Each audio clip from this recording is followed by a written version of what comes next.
kepala sekolah, Gusti Handayani, terhormat teman-teman rekan sejawat, guru SD PKN 1 dan Bapak Gelar dari guru ketiga serta Ibu Novida dari PKN PKI.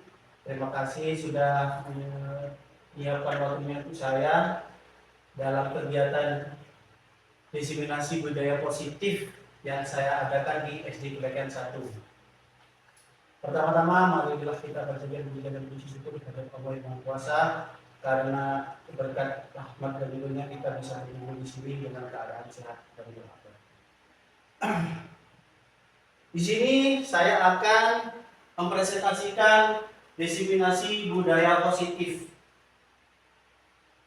Budaya positif yang saya presentasikan ini adalah bukan hanya tentang senyum dan tepuk tangan. Ini tentang menciptakan lingkungan di mana setiap individu merasa dihargai, didengarkan, termotivasi untuk tumbuh, baik secara akademis maupun sebagai pribadi.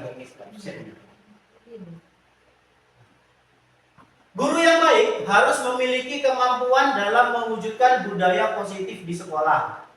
Budaya positif tersebut dapat diterapkan dengan konsep-konsep inti meliputi 1. Disiplin positif dan nilai-nilai kebajikan. 2. Motivasi perilaku manusia. 3. Hukuman dan penghargaan.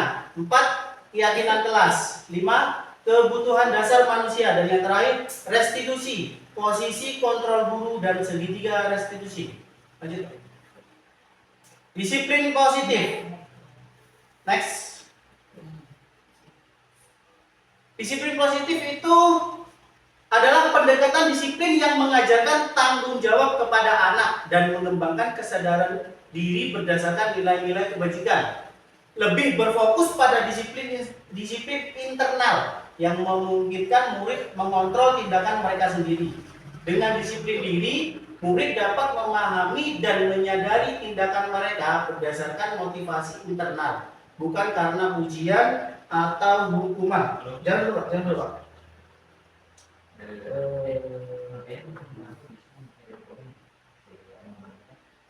Nah ini, yang dimaksud dengan motivasi internal itu apa? Motivasi eksternal dan internal. Motivasi eksternal itu seperti dorongan dari luar, seperti angin yang mendorong perahu layar. Motivasi internal itu seperti mesin di dalam perahu. Jadi kalau motivasi eksternal itu ibaratkan sebuah perahu, motivasi eksternal itu adalah angin yang mendorong layar sehingga perahu bisa bergerak. Perahu itu bisa bergerak karena ada dorongan angin. Jadi kalau tidak ada angin, perahu itu tidak bisa bergerak. Beda dengan motivasi internal. Motivasi internal itu bagaikan perahu yang memiliki mesin. Jadi dia tidak menunggu ada angin untuk bisa bergerak. Kemanapun dia mau bergerak, kapanpun dia bisa bergerak karena dia ada motivasi internalnya. Contohnya seperti itu. Pernahkah bertanya-tanya mengapa siswa tampak begitu semangat belajar sementara yang lain itu merasa enggan?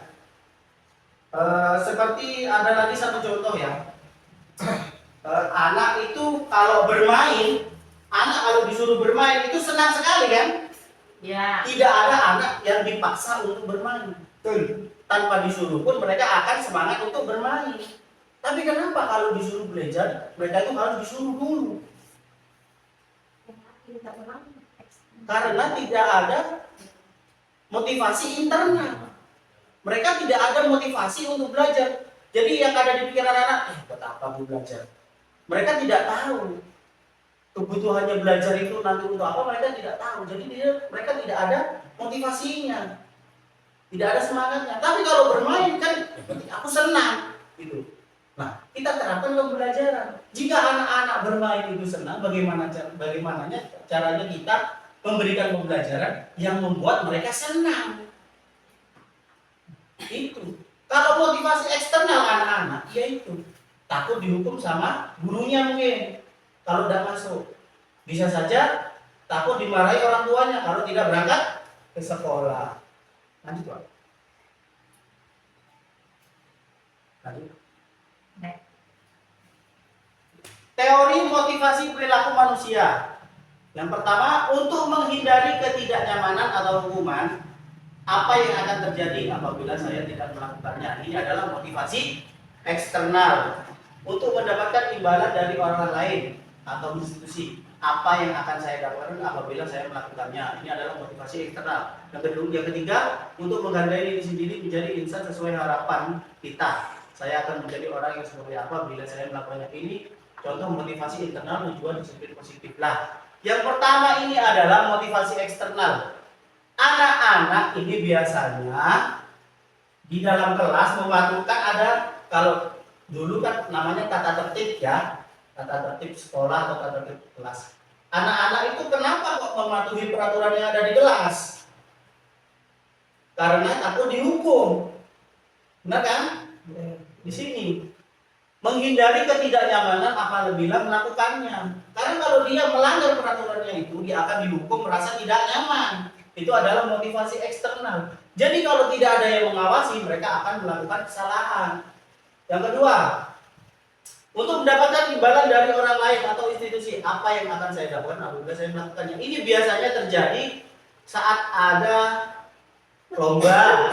Ya, kenapa mereka kok sangat semangat sekali daftar lomba? Karena mereka berharap ada imbalan dari apa yang sudah mereka lakukan. Kalau di dalam kelas apa? Mereka ingin dipuji, mereka ingin dapat ranking nomor 1. Itu adalah termasuk motivasi eksternal. Nah, terus motivasi internal itu seperti apa? Ini untuk menghargai diri sendiri, menjadi insan sesuai harapan kita. Tapi pada kenyataannya anak-anak itu belum bisa berpikir sampai sini. Kalau di anak SD, mereka nggak mau tahu kedepannya nanti jadi apa, mereka nggak mau tahu. Saya akan menjadi orang yang seperti apa bila saya melakukannya. Untuk menumbuhkan motivasi internal pada anak itu masih butuh banyak proses yang harus kita lewati. Lanjut Pak.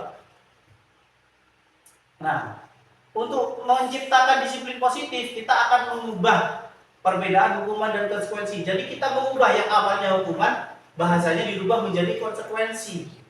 Nah, apa perbedaannya? Hukuman, sesuatu yang menyakitkan harus terjadi. Jadi anak kalau dihukum itu harus menyakitkan, sesuatu yang menyakitkan harus terjadi. Kan nggak dihukum. Saat kita memarahi anak di depan teman-temannya, apakah mereka akan sedih? Sedih. Mereka akan sakit hati. Ada hati yang sakit. Benar kan? Ya. Nah, kalau konsekuensi, sesuatu yang harus terjadi. Sesuatu yang harus terjadi itu tidak harus dipukul, tidak harus dimarahi. Bisa dinasehati, tapi tidak di depan teman-temannya. Jadi tidak ada rasa sakit yang timbul pada anak itu. Entah itu sakit fisik, mental, maupun rohaninya. Yang selanjutnya, membuat anak sakit fisik maupun hati untuk jangka waktu yang lama. Nah, kalau di hukuman dulu, kalau kita memarahi di depan temannya, kenapa kok fisik sakit hati itu bisa lama? Ya karena membekas seperti tembok yang dipaku, meskipun sudah dicabut, bekasnya akan tertinggal. Ya, semuanya lama, tidak bisa, meskipun ditempel pun masih ada bekasnya. Akhirnya anak itu bisa juga dendam kepada gurunya. Diubah menjadi konsekuensi, membuat anak merasa tidak nyaman dalam jangka waktu pendek. Ini maksudnya gimana? Contohnya, kita itu membuat anak itu merasa bersalah. Kamu jangan begitu, kan kalau kamu seperti itu Pak Guru malu, dinilai kepala sekolah kayak gitu. Wali murid yang lain juga, ini gurunya siapa kok kayak gini. Jadi anak itu secara tidak langsung merasa dirinya bersalah tanpa menyalahkan mereka. Jadi tanpa menyakiti hati atau menyakiti fisik, kita itu bisa menyampaikan apa tujuan kita. Yang selanjutnya, anak membenci kedisiplinan, anak terlambat pukul kakinya. Ya, itu adalah hal solusi jangka pendek. Ibaratkan ban itu bocor, itu cuma ditambal sebentar pakai solasi. Menyelesaikan solusi, tapi dalam jangka kalau ban bocor harusnya ya ditambal pakai tambal ban. Nah, itu solusi jangka panjang. Solusi jangka panjangnya apa? Nah, kalau menggunakan konsekuensi, anak itu akan menghargai disiplin. Kenapa? Kita menyampaikan secara halus. Kamu jangan terlambat lagi gitu. Dikasih tahu secara halus, secara empat mata. Kenapa kamu terlambat? Nanti dicarikan solusinya gimana. Jadi anak itu menghargai terhadap apa yang sudah menjadi aturan sekolah. Mereka tidak membenci. Karena kita harus memberikan toleransi. Karena setiap anak yang terlambat itu belum tentu dia bangun kesiangan. Alasannya bermacam-macam. Kemudian, hukuman itu mengandung paksaan. Ya. Biasanya kan, ayo lari di lapangan, kan dipaksa itu. Mereka larinya juga terpaksa. Nah, sedangkan konsekuensi, stimulus atau tanggapan. Saat anak yang dihukum itu disuruh lari, yang di sini ini kita meminta tanggapan seperti apa? Ditanya, kamu kenapa kok terlambat? Kita tanya dulu ya. Karena anak terlambat ini macam-macam. Nggak tahu orang tuanya itu sedang tidak ada, atau motornya rusak yang buat nyatat. Ya kan macam-macam. Bisa saja itu bajunya maknya lupa nyuci. Kan macam-macam. Jadi kita tanya dulu responnya anak ini gimana, kenapa? Seandainya memang ada kesalahan yang mungkin tidak bisa dihindari, jadi kita berikan toleransi, disuruh masuk, kemudian dikasih arahan, ya biar dia supaya tidak katakan nanti kamu harus begini atau gimana, atau untuk mengantisipasi disuruh jalan kaki kalau tidak terlalu jauh, atau ikut dengan temannya yang sejalan. Kemudian hukuman mendorong anak menyakiti diri sendiri. Ini maksudnya gimana mendorong anak menyakiti diri sendiri? Biasanya anak ini kalau sudah karena mental itu, maksudnya gini. Jadi mereka setelah dihukum dihukum di hadapan teman-temannya, mereka itu diejek kan, sama teman-temannya diejek, itu udah terima. Akhirnya mereka nantang kekek kalau di sini kan, sedikit-sedikit corok Pak. Nah, itu akhirnya yang terjadi apa? Mereka bisa menyakiti dirinya sendiri karena tindakan-tindakan yang kita lakukan itu. Nah, kalau di konsekuensi mendorong anak agar mudah menyesuaikan diri. Jadi kalau anak yang terlambat itu biasanya kan diurak namanya, gitu. Tapi kalau kita panggil, terus dibawa ke kantor, dikasih tahu, nanti gurunya yang ngajak ke kelas, itu anak-anak itu lebih mudah menyesuaikan diri. Mereka nggak malu masuk ke dalam kelas karena terlambat itu, mereka nggak malu lagi. Kita harus mensupport itu agar mereka bisa merasa nyaman di dalam kelas. Kemudian konsep diri yang buruk, mereka mungkin akan merasa dirinya itu sangat buruk sekali karena terlambat, karena tidak mengerjakan PR, merasa dirinya buruk. Nah, kalau yang ini konsep diri baik, mereka tetap merasa dirinya itu baik. Oh, Pak Guru masih mentoleransi saya kemarin tidak mengerjakan PR ini bukan karena nggak mau, tapi karena ada kegiatan yang kami temui, kegiatan di langgar atau di mana, atau di masjidnya gitu. Jadi mereka tetap merasa dirinya itu bukan seseorang yang gagal untuk mengerjakan PR atau apa, tapi adalah seseorang yang penuh dengan kegiatan. Kemudian hukuman anak belajar untuk menyembunyikan kesalahan. Nah ini, kalau anak-anak sering dihukum, biasanya anak akan belajar menyembunyikan kesalahan. Seandainya ada yang bertengkar, ada yang nangis, saat ditanya, apakah ada saya yang salah? Gak mungkin kan? Ya. Yang salah pun muncul ceruah, akhirnya saling tunjuk.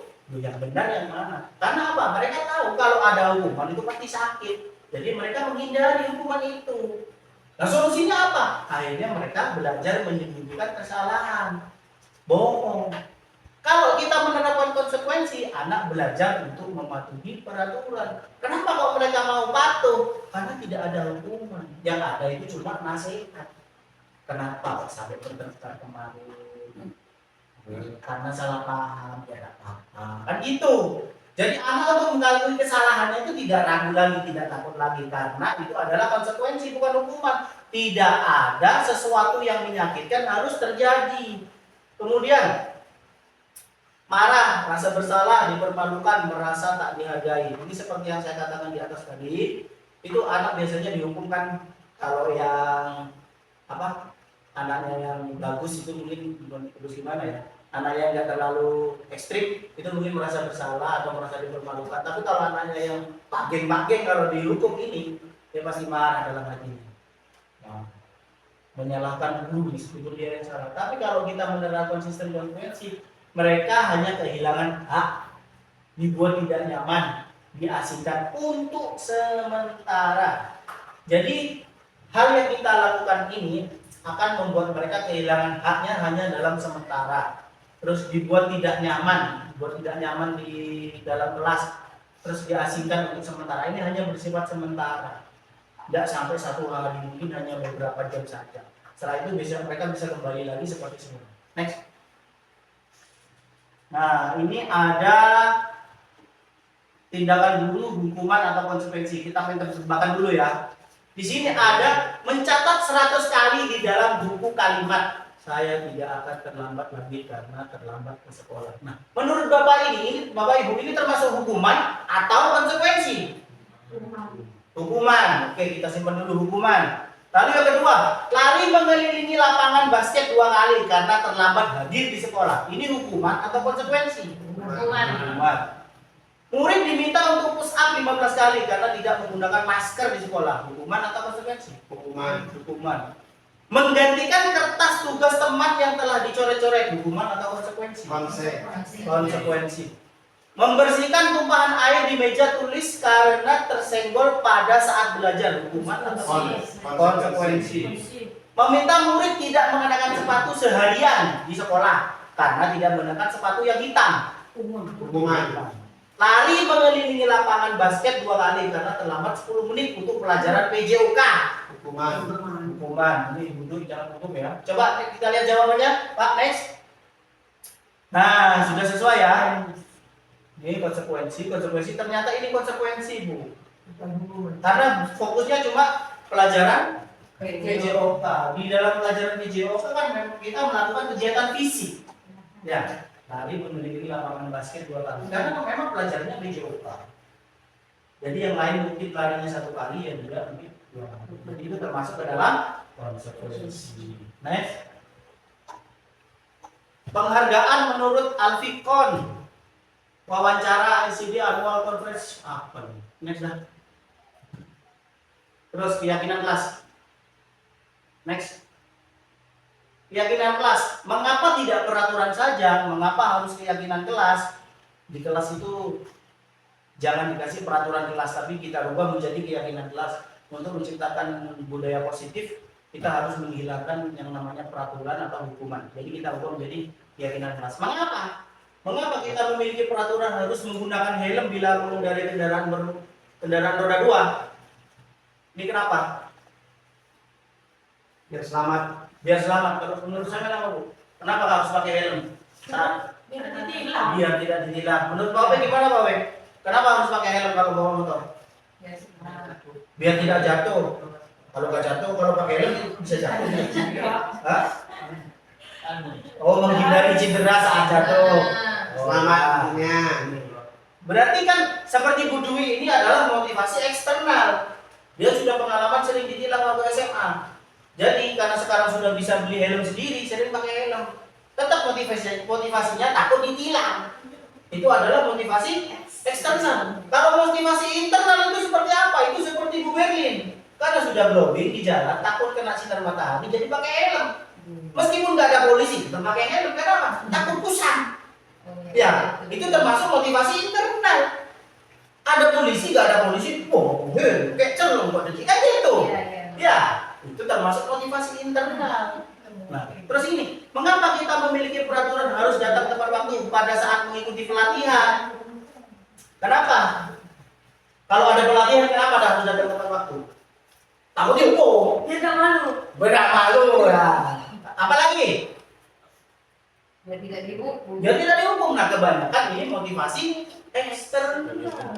Gak ada motivasi internal karena sudah dia kayak Kyoko. Nah, mulai dari persiapan saja udah motivasi eksternal, tidak ada motivasi internal. Untuk mendukung motivasi intrinsik, kembali ke nilai-nilai keyakinan lebih menggerakkan seseorang dibandingkan mengikuti serangkaian peraturan. Jadi kalau keyakinan ini menggerakkan seseorang, maksudnya gimana?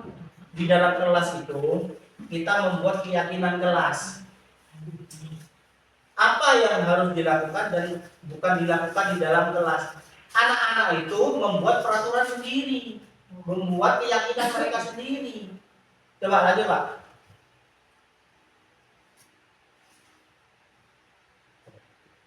Selalu kembalikan buku ke tempatnya. Keyakinan kelas.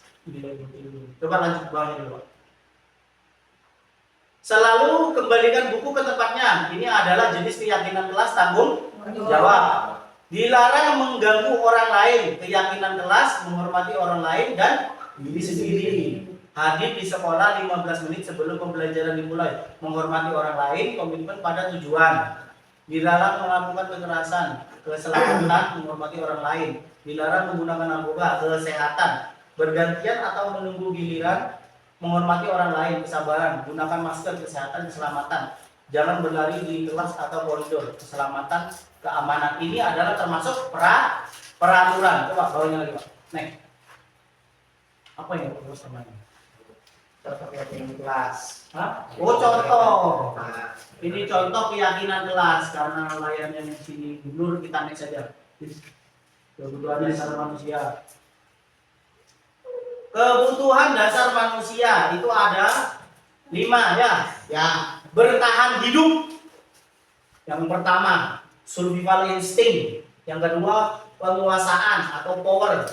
Kasih sayang dan rasa diterima, kebebasan dan kesenangan. Kalau ini bertahan hidup ini kita bekerja ini kan kebutuhan dasar manusianya ini bertahan hidup. Kita mau bekerja karena kita mau bertahan hidup. Kalau nggak bekerja nggak makan mati. Berarti nggak bertahan hidup. Ya. Terus ini Tapi ada Pak. Apa? Yang bertahan hidup Pak. gimana? ODGJ. ODGJ beda itu beda. Itu sangat kebal sekali terhadap penyakit itu. Memang aneh ya ODGJ, tapi jangan ditiru. Itu ilmunya sudah terlalu berat. Kemudian penguasaan yang dimaksud di sini ini seperti rasa diakui oleh orang lain. Ya, dia nih kuat, habis kilo 1 juga. Itu penguasanya dimaksud di sini adalah rasa untuk diakui atau diterima oleh orang lain. Kemudian kasih sayang dan rasa diterima. Ini kalau orang kekurangan kasih sayang dan rasa diterima biasanya jadi jablay. Nah itu. Terus kebebasan yang dimaksud di sini kalau di dalam kelas anak itu menerima pelajaran, tapi ada yang makan-makan, ada yang nyanyi-nyanyi, ada yang ngomong sendiri, itu kan menurut mereka bebas belajar sambil ngobrol. Tapi kan nggak bisa fokus seperti gitu. Nah kebebasan ini ya termasuk di dalam itu. Kemudian kesenangan, mereka ingin kita ingin mendapatkan kesenangan, kita ingin mendapatkan sesuatu yang bikin kita bahagia. Kalau kebebasan ini ya kayak Bu Dwi tadi di jalan nggak mau pakai helm kan bebas. Next. Ibu guru bilang aku tidak boleh bersenandung sewaktu mengerjakan tugas. Katanya kelas harus tenang, tidak ada suara. Padahal kan aku suka dan senang menyanyi. Kebutuhan apa ini? Menurut 5 tadi. Enggak, coba balik Pak. Nah ini dari 5 ini penguasaan, kasih sayang dan rasa diterima, bertahan hidup, kebebasan, kesenangan. Langsung dimulai. Nah ini yang nomor 1 ini apa kira-kira? Kesenangan. Terus yang bawah, ibu guru tidak menyapa aku hari ini, padahal aku pakai jepit rambut baru. Kasih sayang. Aku bosen masa belajarnya cuma gitu-gitu aja. Kebebasan. Aku sebel gambarku tidak rapi, malah ibu guru nunjukin ke teman-temanku di depan kelas. Penguasaan coba lihat Pak. Benar kesenangan siapa yang tadi jawab nih? Saya. Oh ya, nomor absen berapa nanti ya? Dapat nilai 100. Terus bawahnya ini kasih sayang dan rasa diterima, benar juga. Terus ini kebebasan, bosan belajar cuma gitu-gitu aja, diberi guru aja. Maksudnya di dalam kelas itu masa cuma ceramah atau catur malu ada praktek. Mau ditoten Pak. Mau guru ya gitu ya. Breaking ya kalau kita kan breaking. Iya oke begini. Bisa kan? Ya masa sendiri. Ditaruh di ya, di proyektor. Dan kalau yang terakhir ini penguasaan, karena dia malu kalau gambarnya jelek, maunya itu pas ditunjukkan gambarnya harus bagus. Dipuji. Oke Pak, next. Gak usah ngapa. Nah, restitusi, posisi kontrol dulu, sedia restitusi. Lanjut. Restitusi adalah proses menciptakan kondisi bagi murid untuk memperbaiki kesalahan mereka, sehingga mereka bisa kembali pada kelompok mereka dengan karakter yang lebih kuat. Lanjut. Ciri-ciri restitusi bukan untuk menebus kesalahan, namun untuk belajar dari kesalahan. Jadi segitiga restitusi ini dilakukan bukan untuk menebus kesalahan. Kalau anak-anak melakukan kesalahan itu bukan mereka melakukan menerima hukuman untuk menebus kesalahan, tapi mereka bisa belajar dari kesalahan yang mereka lakukan. Kemudian memperbaiki hubungan. Nah, kalau kita ada anak bertengkar dan dihukum semua, akhirnya dua anak yang bertengkar ini akan tetap saling menyalahkan. Jangan sampai lari, jangan. Gurunya hilang, untuk anak gua. Jadi itu akan memperburuk. Nah, kalau menggunakan segitiga restitusi ini kita akan memperbaiki hubungan. Kita dipanggil satu persatu anaknya, harap sama atau kan berdiri, bareng mana orang gitu. Soalnya Pak, ya nggak apa, marah itu wajar ya, tapi kita tidak bisa menyelesaikan masalah dengan kekerasan. Kita debat saja dulu. Jadi anak itu diarahkan kenapa? Setelah itu ditanya satunya kenapa? Mungkin saja terjadi salah paham. Waktu Bu Dwi senang ini terlalu semangat, rupanya temannya kena. Waduh. Yang temannya mikir, kok sengaja? Aku gak sengaja, tapi karena sudah terlanjur panas, akhirnya acara. Setelah dipanggil, keduanya dikasih tahu apa, kita jadi penengah. Nah ini tadi gak sengaja, sekarang minta maaf. Jadi bisa memperbaiki hubungan lebih cepat. Kalau dihukum ini makin parah. Selanjutnya tawaran, bukan paksaan, bukan hukumannya yang ditawar. Push up ya, tak kuat Pak, bukan gitu. Jadi tawarannya gimana cara kamu menyelesaikan masalah ini gimana?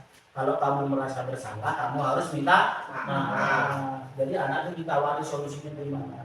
Kamu mau minta maaf sendiri atau mau ditemenin Pak Pandu gitu. Jadi kita menawar jangan itu begitu. Itu namanya paksaan. Ya makanya.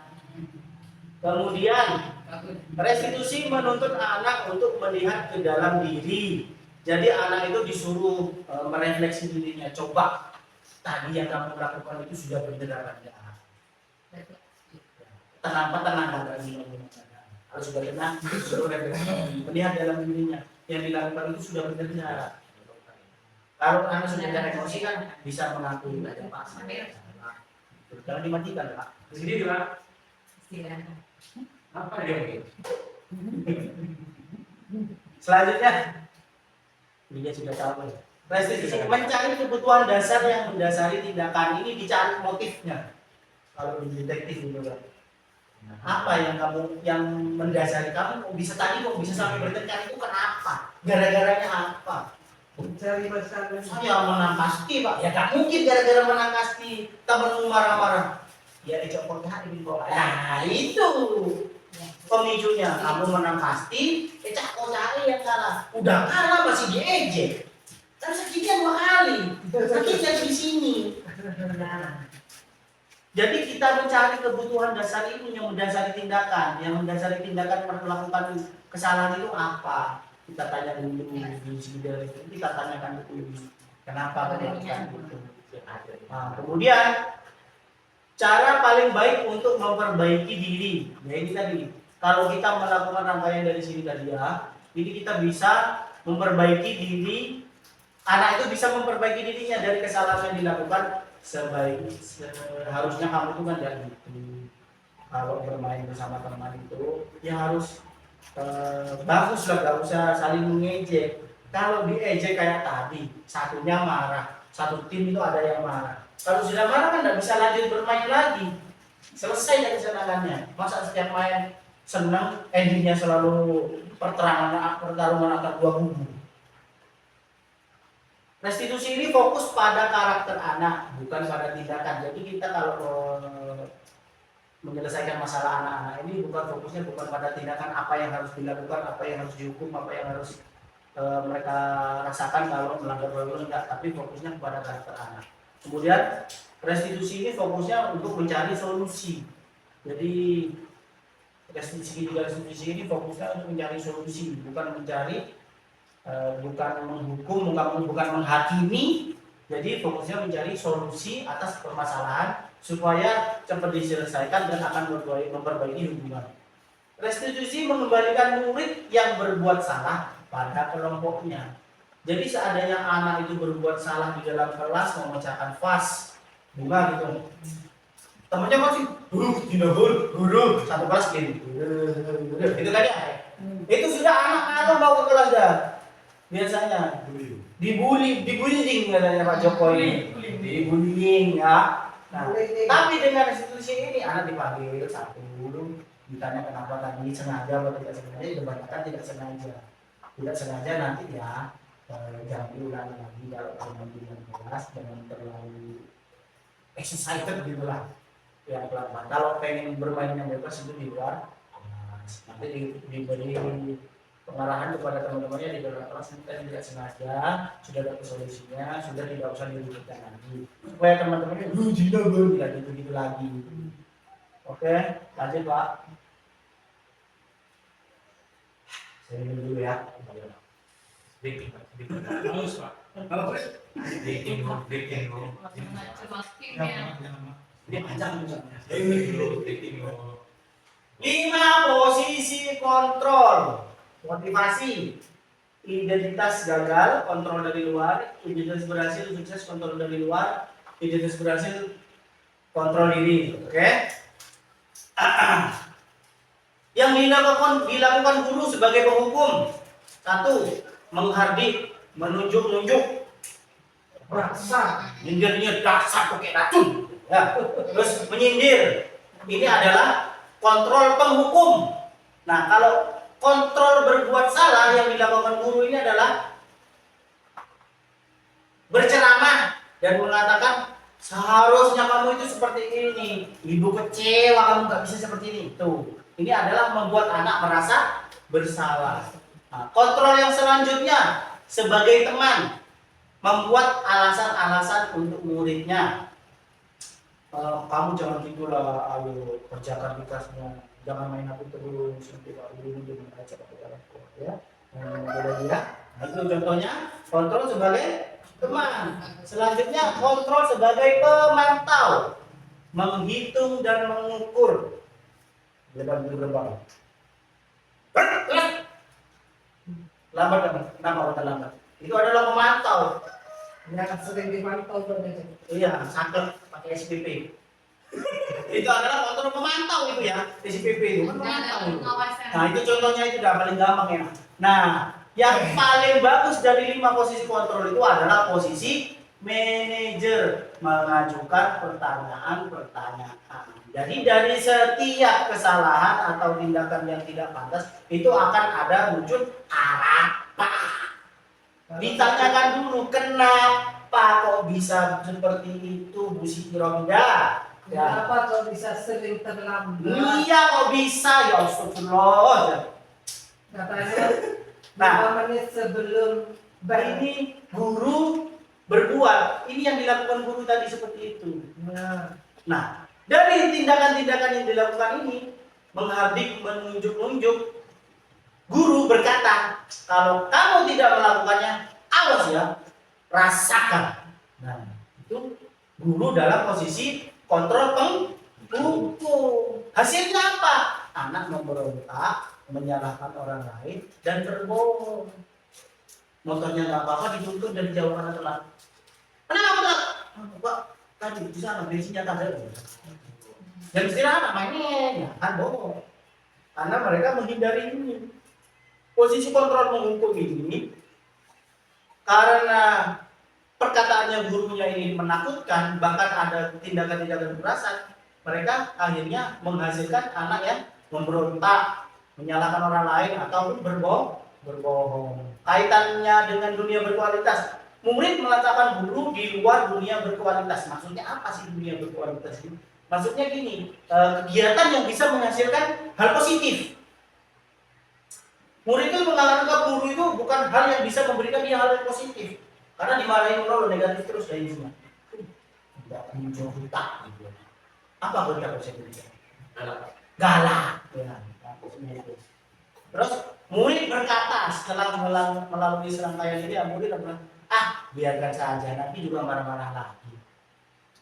Jadi ini hasilnya ini.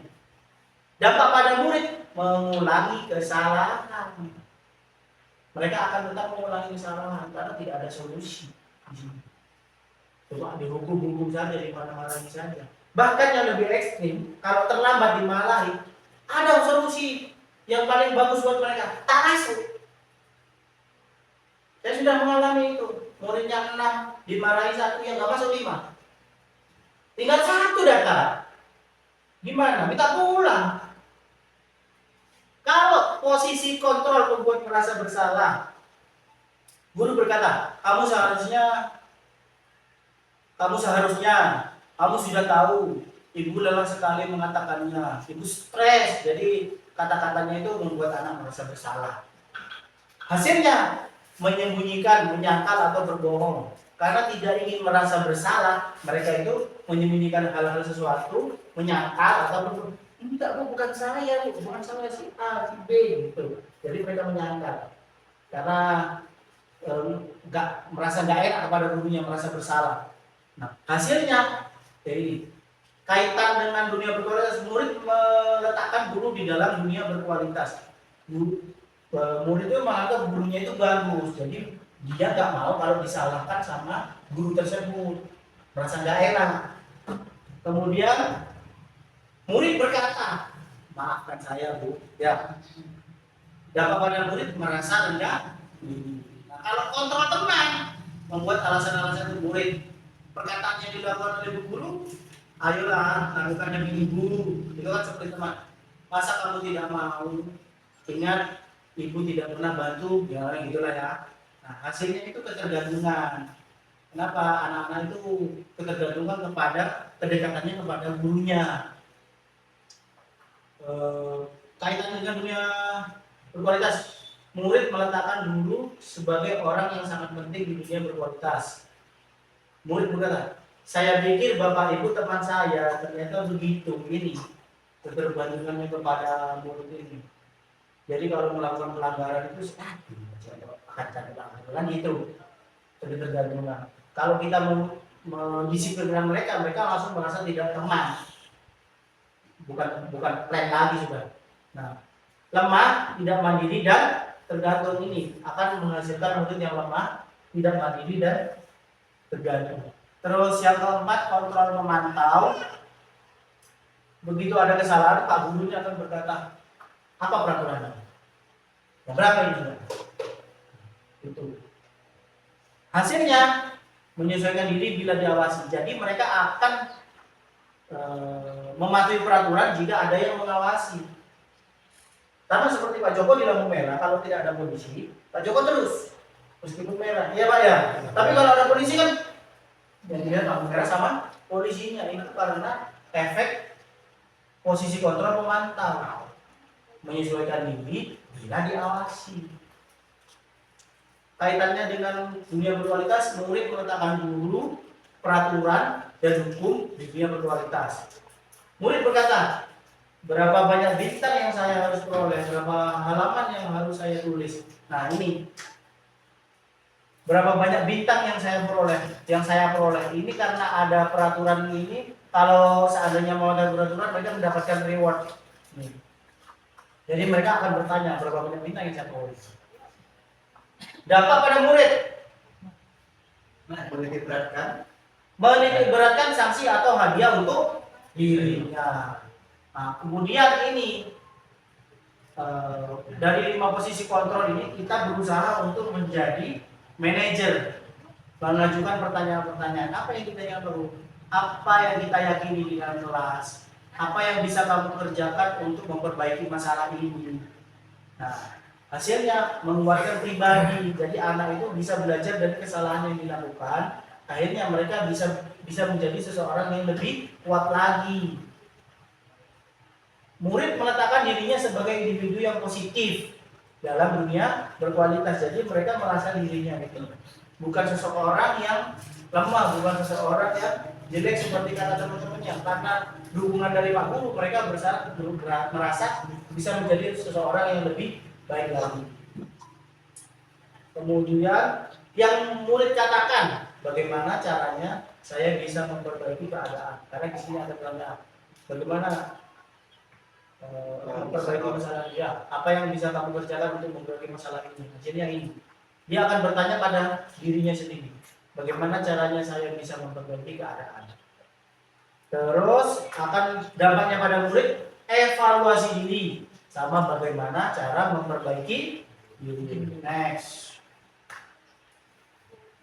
Segitiga diskusi, suatu proses diskusi yang dijalankan guru atau orang tua agar dapat menghasilkan murid yang mandiri dan bertanggung jawab. Tahapan segitiga diskusi. Validasi tindakan yang salah, menanyakan keyakinan, dan menstabilkan identitas.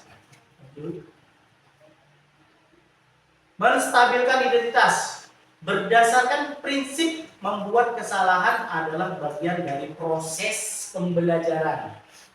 Menggeser identitas gagal ke identitas sukses. Untuk membuat murid yang merasa gagal karena berbuat salah menjadi positif terhadap dirinya. Guru berkata, berbuat salah itu hal yang manusiawi. Tidak ada manusia yang sempurna. Bapak atau ibu juga buat salah. Kita pasti menyelesaikan permasalahan ini. Bapak atau ibu tidak tertarik untuk mencari tahu siapa yang benar, siapa yang salah. Bapak ibu lebih tertarik untuk menyelesaikan masalah. Jadi di sini ini kita tidak akan mencari, oh pasti kamu yang tadi nakal gitu ya, Irfan tadi. Nah, jadi di sini kita harus tanya dulu. Motivasi mereka melakukan itu apa? Pertama itu kita harus menstabilkan identitas mereka. Kalau mereka dari awal sudah kita marahi, kebanyakan kemungkinan besar nanti mereka akan berubah. Nah, jadi kita sebelum mencari informasi lebih dalam, katakan dulu. Di sini Bapak nggak mau mencari siapa yang benar, siapa yang salah. Ya, itu. Jadi sebelum melakukan segitiga diskusi, kita harus menstabilkan identitas ini. Menggeser identitas gagal ke identitas yang sukses. Jadi sebelum mereka mentalnya down, takut atau gimana, kita buat positif dulu. Mereka berpikir positif. Jadi, oh Bapak nggak nyari siapa yang salah, dan nyari siapa yang benar. Cuma pengen tahu kronologinya. Ya, lanjut Pak. Kemudian validasi tindakan yang salah. Membantu murid mengenali basic needs atau kebutuhan yang ingin dipenuhinya ketika melakukan kesalahan itu. Berdasarkan prinsip, setiap perilaku murid berupaya untuk memenuhi kebutuhan tertentu. Guru berkata, kamu bisa saja melakukan hal yang lebih buruk, tapi kamu tidak melakukannya kan? Nah, ini contoh-contoh kata-kata. Kamu pasti punya alasan mengapa melakukannya ini. Ketika pertanyaannya begini, kamu pasti punya alasan mengapa melakukannya. Kamu boleh tetap berusaha menjaga sikap itu, tapi tambahkan sikap yang lain yang baru. Maukah kamu belajar cara lain untuk mendapat yang kamu butuhkan tanpa harus memukul? Apakah kamu bisa melakukan dengan lebih baik besok? Nah, ini kan ini validasi tindakan yang salah. Kamu pasti punya alasan mengapa melakukannya. Nah, ini kita memvalidasi. Kamu bisa berbuat salah itu karena apa? Kronologinya itu karena apa? Kok sampai melakukan pertengkaran? Pertengkaran kan sudah tindakan yang salah. Nah, kok bisa sampai bertengkar? Itu Pak, itu. Nah, nggak mungkin kan tidak ada api tanpa asap gitu ya? Pasti itu ditanyakan ini anak-anak, kenapa? Kita kata-katanya pertama itu, kami Pak Guru nggak mau mencari siapa yang benar, siapa yang salah. Supaya apa? Kita bisa mengorek informasi ini, kronologinya secara detail tanpa mereka menjelaskan terburu-buru atau takut dimarah. Oke, lanjut. Menanyakan keyakinan. Murid akan diberi pertanyaan-pertanyaan bermakna untuk memunculkan motivasi secara intrinsik. Mampu mengaitkan keyakinan dengan tindakan yang salah. Ini kita memberikan pertanyaan-pertanyaan untuk memunculkan motivasi. Jadi mereka itu bisa ngaku tanpa ada tekanan dari luar. Karena kita sudah dari awal sudah memberikan respon yang positif, anak-anak itu tidak akan berusaha untuk menutup-nutupi, menyangkal atau berbohong. Kemudian setelah itu kita kaitkan dengan budaya positif keyakinan kelas yang sudah kita buat.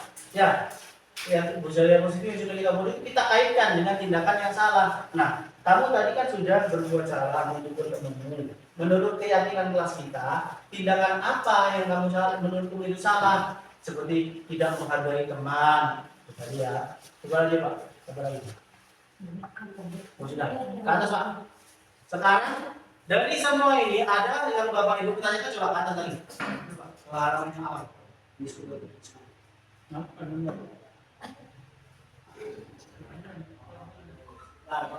di sini. Tata. Nomor 5 nomor 5.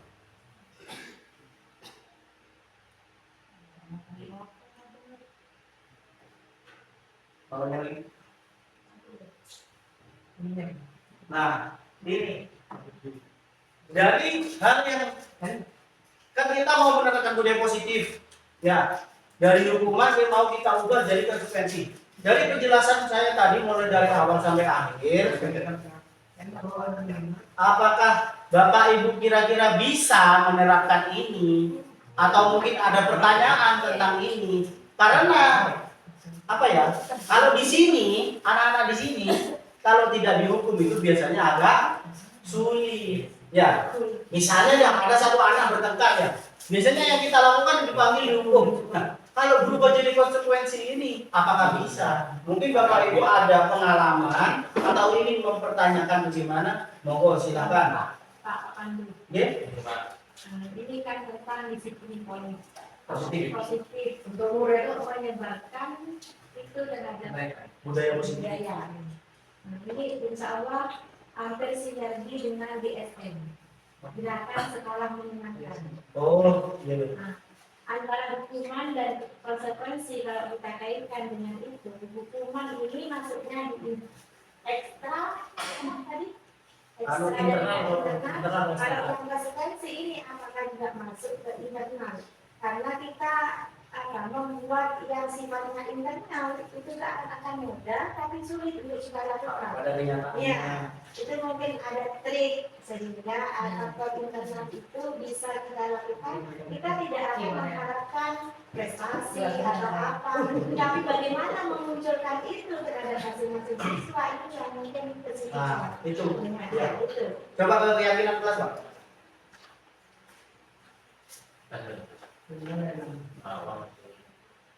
Keyakinan kelas.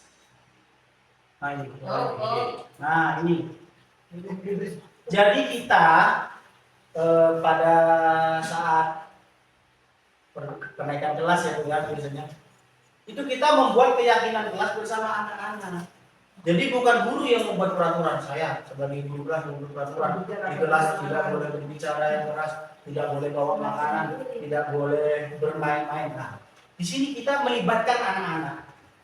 Kalau kita bermain di luar, bermain kasti, apakah Pak Guru yang membuat peraturannya anak-anak? Tidak kan? Anak-anak membuat peraturannya sendiri. Kalau kena bola, kalah. Jadi ya, startnya dari sini ke sana nanti balik lagi. Kalau di tengah-tengah kena bola, jadi gantian yang jaga. Siapa? Itu kan tidak sama peraturannya dengan kasti global. Kan itu peraturannya anak-anak sendiri. Kenapa kok mereka mesti setujui? Karena mereka sudah sepakat, ya kan? Dalam satu game itu mereka sudah sepakat. Jalan oleh ya kan gitu. Nah, kita kenapa di dalam kelas? Yo, kalau belajar ini nanti enaknya gimana? Ada yang merasa gak nyaman gimana? Saya di kelas itu gak suka Pak kalau ada anak yang jalan-jalan. Tulis. Tidak boleh jalan-jalan saat pelajaran. Dimulai. Dah, ditulis. Tulis aja dulu semua. Nah, lebih gampangnya nanti anak-anak disuruh nulis di kertas. Kalian sobek di kertas. Apa yang kalian inginkan di dalam kelas? Coba kalian bayangkan. Kalian kalau belajar itu pengennya suasananya kayak gimana? Pengen sambil makan-makan, tulis. Nanti keluar. Ada yang tidak boleh jalan-jalan, tidak boleh bawa mainan di kelas, boleh makan sambil belajar, boleh minum sambil belajar, boleh apa saja, tidak boleh nyanyi sambil belajar. Nah, setelah itu ditulis semua, kalian sepakat nggak kalau kayak gini? Ya Pak, setuju. Oke, setuju ya. Kalau ada yang melanggar, apa konsekuensinya? Bukan hukuman. Jadi apa konsekuensinya? Konsekuensinya jangan yang sulit-sulit seperti menyanyi lagu Indonesia Raya. Jadi ya hasilnya itu ya positif juga ya. Hafalan surat-surat pendek, anak-anak di sini kan disuruh hafalan surat pendek, tetap surat-surat yang panjang yang dibaca. Sambil mau pilih di luar. Itu konsekuensi. Jika anak-anak kira-kira akan mematuhi Pak. Seperti di game tadi, karena mereka yang membuat peraturannya. Mereka akan saling mengingatkan temannya satu sama lain. Jadi kalau ada yang bawa mainan, kamu boleh mainan, itu kan peraturan, kan kita sudah sepakat. Jadi kita membuat anak-anak ini membuat keyakinan sekelas yang mereka buat sendiri, mereka sepakati sendiri, seperti dalam layaknya di sebuah permainan yang mereka lakukan di halaman. Gitu. Jadi gini, bukan guru yang membuat peraturan, jadi mereka yang membuat peraturan. Seandainya mereka mau makan-makan di kelas, karena di sini sudah disetujui sepakat satu kelas, sepakat deal, deal. Aturan mainnya, kesepakatan kelas, keyakinan kelas itu aturan main mereka. Jadi kita tidak punya kontrol terhadap apa yang boleh dan apa yang tidak boleh, tapi itu tetap tergantung kepada mereka. Jadi kita berharap mereka itu bisa mentaati peraturan yang dibuat oleh temannya sendiri. Dan peraturan dia juga dipatuhi oleh temannya. Jadi akan ada timbul rasa saling menghargai yang dibuat oleh teman-temannya sendiri. Jadi seperti itu. Ya, izin menambahkan. Ini memang problem kita sebagai pendidik, di mana kita memang dituntut berpihak pada murid, membuat motivasi intrinsik atau internal pada murid, di mana pada kenyataannya secara teori kita bilang sangat mudah secara teori, penerapannya itu adalah tantangan bagi kita selaku sebagai pendidik. Saya yakin semuanya akan harus begitu. Namun seperti ini sebenarnya budaya positif yang Mas Pandu sampaikan materinya sangat bagus. Budaya positif tersebut saya rasa tidak diperlakukan kepada murid saja, kepada guru juga sebenarnya iya. Jangan jauh kepada murid, kita timbulkan motivasi intrinsik kita. Kita dulu sebagai pendidik, bagaimana kita menunjukkan motivasi intrinsik kita. Kita ini sebagai pendidik. Kita jadi guru yang seharusnya yang ngajar tepat waktu, kerja dengan tindakan kita. Saya rasa saja ini berikan ulang. Kepalanya kemana, buntut pasti akan ngikutin. Sama dengan kita selaku guru, kalau gurunya benar pasti akan diikuti sama murid. Seperti pepatah, guru kencing berlari, Ya. guru kencing berdiri, murid kencing berlari. Makanya kan sekarang saya itu mengundang teman-teman semua ini, rekan sejawat, para pendidik.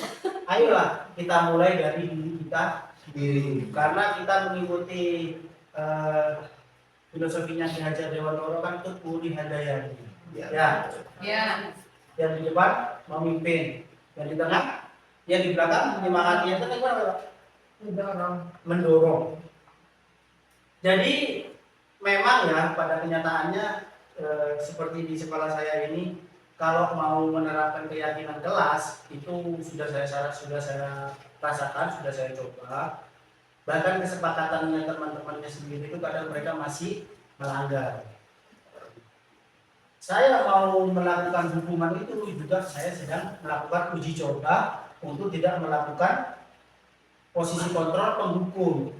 Jadi saya sedang berusaha melakukan posisi kontrol manajer. Tetapi anak-anak itu tidak bisa kalau saya menerapkan posisi langsung kepada manajer. Saya mulainya dari bawah. Saya mulainya dari kontrol penghukum. Setelah penghukum baru naik ke level selanjutnya. Oke, Mas maaf. Iya, Kalau saya pribadi, Iya. 5 posisi kontrol tersebut bisa kita gunakan semuanya. Dari penghukum, merasa bersalah, teman, pemantau sama peneliti. Gimana? Kalau menurut saya beda dari Mas Pandu. Kalau Mas Pandu dari bawah, ya dari penghukum. Alangkah baiknya untuk menjaga perasaan mentalnya seorang anak yang tidak betul. Kita balik aja Mas Pandu. Gimana? Kita dari manajer aja dulu. Dari manajer dulu. Manajer aja dulu. Sekiranya manajer kita berhasil, kita lakukan. Kalau memang manajer, di bawah posisi kontrol. Ya terus. nah, kalau memang manajer berhasil, ya sudah kita lakukan di manajer. Manajer tidak berhasil, kita ke pemantau. Seterusnya sampai ke bawah. Oh berarti kita menggunakan penghukum ini sebagai ultimatum. Betul. Oh tidak, ultimatum di pemantau sebenarnya di hukum. Karena di sana di pemantau sudah ada peraturan. Atau Iya. konsekuensi. Di peraturannya kan konsekuensi. Betul. Sedangkan mereka sudah siap menerima konsekuensinya. Nah, memang titik puncaknya kita di penghukum. Karena gini Mas Pandu, saya sudah mencoba mempraktek dia ya di posisi manajer pemantau pemandangan. Kembali kepada karakter Murid. Nah, murid yang masing-masing. berarti kalau mungkin anaknya ya seperti Febri itu mudah sekali. Mungkin di posisi manajer ini dia Betul. sudah bisa diatasi. Betul. Tapi kalau yang posisinya di sini kayak kemarin Putra itu, kita mungkin dari sini gak mempan, dari sini gak mau, dari ya ultimatumnya di sini kan, Betul. dihukum. Karena apa? Anaknya ini sudah jelas. Jadi balik aja Mas Pandu dari manajer aja dulu. Setelah Berarti- itu baru bawa. Gak bisa begini ya, kalau begini kan kita seperti tidak bagi kesempatan ke anak yang bisa dibilang. Betul. Berarti oh ya setuju. Berarti begini, kita mulai dari manajer kontrol diri mengajukan pertanyaan-pertanyaan, bukannya secara halus dulu. Nah, kalau dari sini sudah selesai ya syukur-syukur alhamdulillah sudah selesai. Karena di materinya Mas Pandu kan ada restitusi segitiga. Ah, iya benar. Nah, masa kita tetap restitusi segitiga ya belum sana lari mari. Kita Iya, iya, iya. kita menjaga restitusi segitiga gitu. Terima kasih Pak Masukan. Mungkin yang lain ada yang mau ditanyakan atau ada masukan? Monggo. Soalnya ini kan juga berhubungan dengan budaya positif. Kita mau menciptakan sekolah itu yang ya, iya, suasana sekolah yang menyenangkan. Tidak keluar. Terus kami. Gini Mas Pandu, kita kurang setuju dengan motivasi eksternal. Nah, iya, Iya, iya. kok saya lebih ini ya, seperti imbalan, apresiasi, Iya, iya. ataupun penghargaan, reward, sepertinya juga memunculkan motivasi eksternal. Oh jadi Tanpa disengaja, tanpa meskipun mereka tidak bisa secara internal, tapi dari eksternalnya yang bisa support mereka gitu. iya. Tapi kan gini Pak, kita menyesuaikan dengan kondisinya. Seandainya di dalam kelas pembelajaran sehari-hari, mungkin rewardnya itu hanya sekedar ucapan ya. Dan kalau kegiatan di luar kelas itu seperti lomba-lomba kemarin itu seperti hadiah gitu. Cuma kan nanti adanya akan ada, ya mungkin bukan dalam skala besar, mungkin hanya beberapa gelintir orang saja yang mungkin merasa iri. Dapat hadiah, aku kemarin lagi ditunjuk gitu. Terus ya memang itu kita sudah melakukan filtering, sudah melakukan pemilihan anak-anak yang akan diikutkan lomba. Tapi gak banyak anak yang setelah temannya mendapat hadiah, dia itu malah semakin down. Ya nanti dia lagi yang ditunjuk. Iya gitu, makanya kita menyesuaikan dengan kondisinya. Saat lihat situasi kondisi mental anak ini sedang bagus, kita bisa memberikan reward, memberikan apresiasi, memberikan semangat seperti itu. Tapi kalau kita terlalu sering nanti takutnya ada kesenjangan di antara satu dan yang lain. Jadi ya benar-benar kita harus belajar. Kita nggak bisa sekarang menerapkan teori-teori kemudian langsung diterapkan mentah-mentah itu. Kita kan tetap melakukan uji coba, try and error. Nah, ya Pak, mungkin ada pengalaman. Saya ini kan berawal dari murid Mas Pandu. Terkadang kalau sudah seperti ini besar, nah, saya ternyata diberikan dari guru, kayak yang dipermegan. Mungkin ya kita dituntut untuk membuat keyakinan kelas oleh guru kita. Bisa tidak hal keyakinan kelas ini bisa kita lakukan pada keyakinan sekolah untuk memunculkan motivasi intrinsiknya pada guru. Gitu. Mas Pandu gimana ya? Bisa nggak Berarti Mas Pandu? bisa ya Bu Kepala Sekolah ya? Dan kita membuat keyakinan sekolah. Ya itu kita harus dimulai dari dari diri kita manajer tadi ya. Nah, dari atas ke bawah dan kepala sekolah, guru juga harus bagaimana sebelum mencontohkan ke siswa, sehingga ketika ada siswa yang berbuat di keyakinan sekolah kita yang seperti itu, kita mencoba mendekati. Kenapa?